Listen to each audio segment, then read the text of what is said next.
Assalamualaikum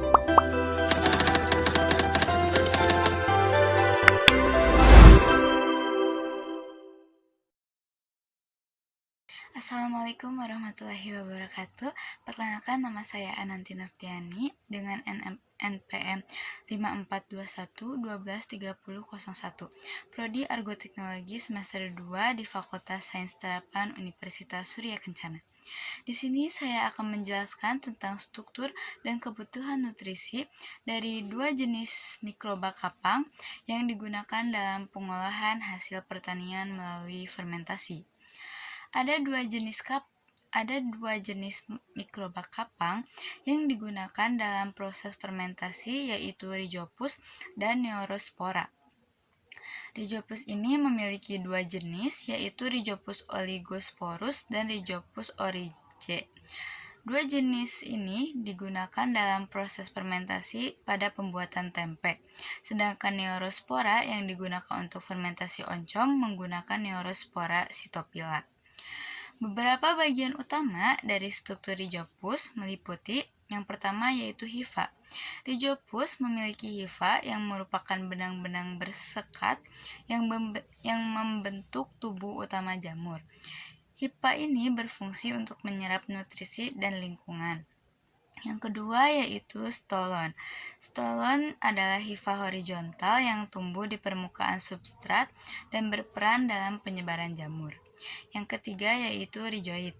Rhizoid adalah hifa yang menembus ke dalam substrat, membantu dalam penyerapan nutrisi dan meningkatkan kontak dengan bahan organik. Yang keempat yaitu sporagiofor. Sporagiofor adalah hifa tegak yang membentuk struktur seperti tongkat dan berfungsi untuk mengangkat sporangium di ujungnya. Yang terakhir yaitu sporangium. Sporangium adalah struktur yang berbentuk bulat atau oval tempat produksi spora. Sporangium biasanya terbentuk di ujung sporangiofor.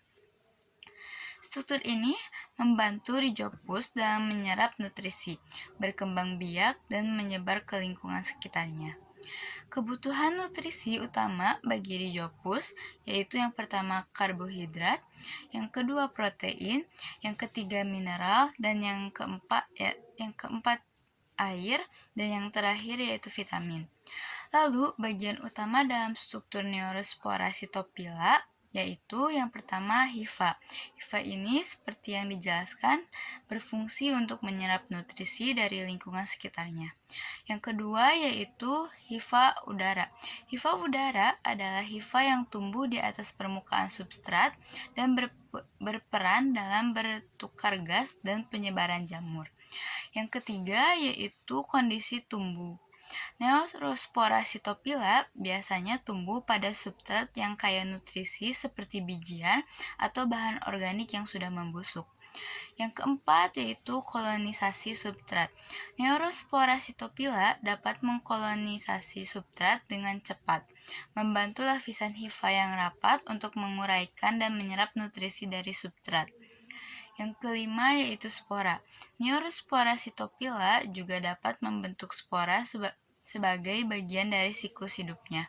Spora ini membantu dalam penyebaran dan reproduksi pada jamur.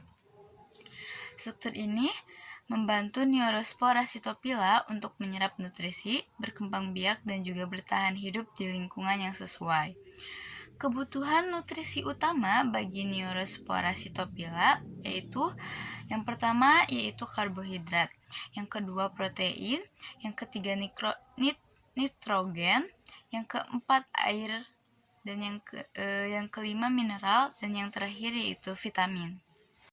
Bisa dilihat di atas, ini adalah salah satu contoh eksperimen yang saya buat dan kelompok saya dalam fermentasi tempe dan oncom. Terlihat bahwa dari hari pertama sampai hari ketiga, jamur Rhizopus dan Neospora sitophylla terus tumbuh dan berkembang. Tempe pada hari ketiga menjadi seperti kapas, dan oncom pun terlihat berbeda dari hari pertama sampai hari ketiga. Jamur itu akan terus tumbuh sampai menimbulkan jamur aspergillus, yaitu jamur yang akan membuat suatu bahan menjadi busuk atau mengkontaminasi makanan. Jamur aspergillus itu sangat tidak baik bagi kesehatan makhluk hidup. Jadi bila jamur aspergillus sudah tumbuh di bahan makanan, sebaiknya jangan dikonsumsi dan langsung dibuang. Ciri jamur aspergillus itu tumbuh yaitu terlihat ada warna kehitaman pada suatu bahan makanan.